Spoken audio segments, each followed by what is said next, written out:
What do you make of, the Republicans basically forgiving and forgetting to get their celebrity endorsements? I thought, they brought in Snoop Dogg, Nelly, Soulja Boy, and of course, all three had their black cards removed by liberals. But I thought in particular, I care less about Soulja Boy and Nelly because, as far as I know, they've never been like on the record about, trashing Trump supporters.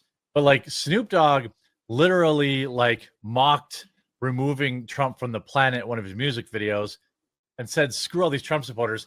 And then all these Trump supporters are like, yay, look at how cool Snoop Dogg is. I'm like, dude, you guys don't remember 2 years ago when he said F all Trump supporters, F Donald Trump, and he did like, what do you make of kind of this like, well, we just want to be cool? I don't know. Do you think there's more to it? Do you think these guys, I mean, obviously just got their bag, like they got paid because Soulja Boy came out and said, hey, Kamala never paid me no money and Obama never paid me no money.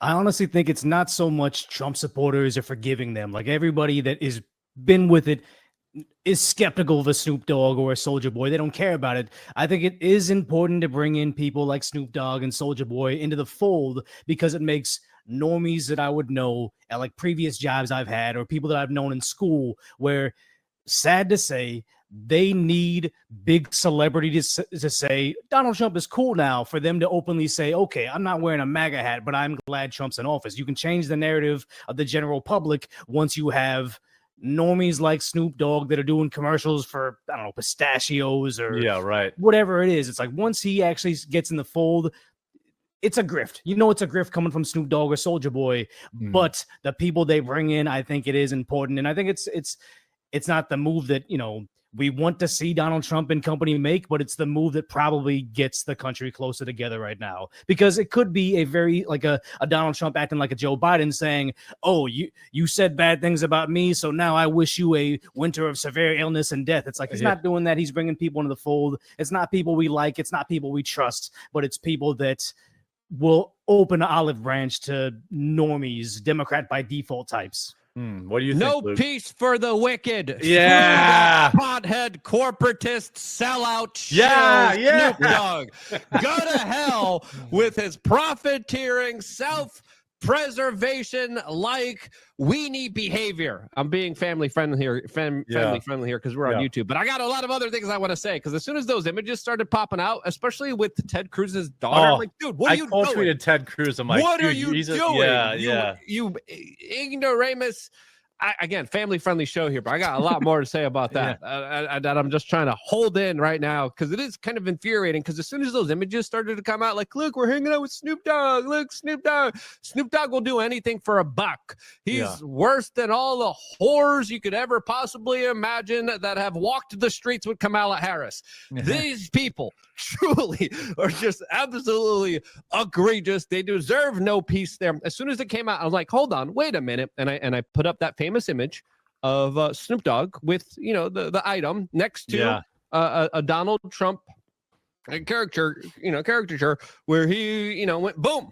And there's also this famous, speech that Snoop Dogg gave during the 2016 inauguration, calling all these people sellouts for performing for Donald Trump. And then guess what? He became that same exact sellout. The internet never forgets. There is a portion of the internet being like, yay, we're cool. We're part of. I'm like, no. That's not cool. I don't want to be a part of that. I don't want any of that. You yourself just exposed yourself for who you really are. And that's a turncoat. And those people deserve to be called out for their hypocrisies more than ever.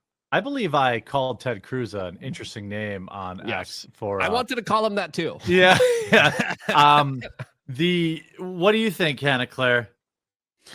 Oh, I think you shouldn't trust anyone who just changes the wind. But the thing is, I think it's notable that these celebrities are suddenly like, no, we love Trump. I think after a decade of them being like, that guy's the worst and he's the end times and whatever, they're all starting to be like, look, the jig is up. Like, obviously 4 years of Biden were so bad that celebrities are starting to at least pretend that they want to be they want to be liked by regular Americans who overwhelmingly supported Trump in the last election. I don't think you need to take them seriously. I don't think you need to, buy their albums or support them otherwise. But just the fact that now we have Bezos, we have Snoop, we have all these people being like, no, I like Trump. He's making some great points. It should tell you that the next 4 years are going to be very different than the 4 years that followed 2016. I mean, the media hated Trump when he announced that he was going to run, and then they hated him while he was president, and then they continued to hate him even when he wasn't in office. It seems like that is sort of running out. It's not selling the way they want it to. Yeah, I think everyone has value here. Like, Decoy's right. Imagery, bringing people together, it has value. We don't have to like it, but it does.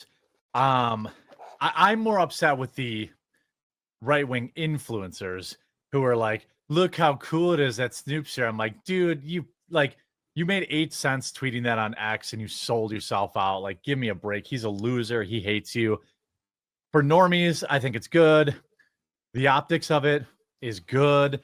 The optics of everyone figuratively and in some cases, literally bending the knee to Trump, probably good. Probably good.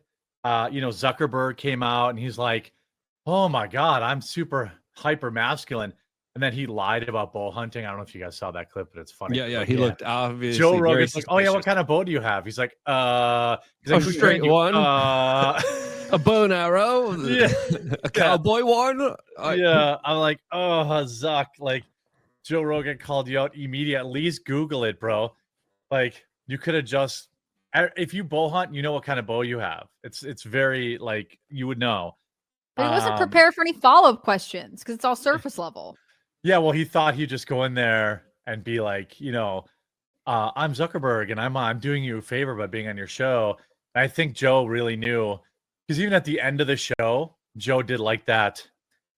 He was talking about Zuckerberg without actually talking about him. It was like a pretty savage, like, he's like, yeah, well, sometimes people come in and say they're all about this stuff, but you actually have to be about that stuff. And, I think I'll let, I'll give Decoy the last word on this. How many more, do you think everyone is just tired of having TDS? Because I think that plays a little bit into it. Like, Snoop I think probably never cared.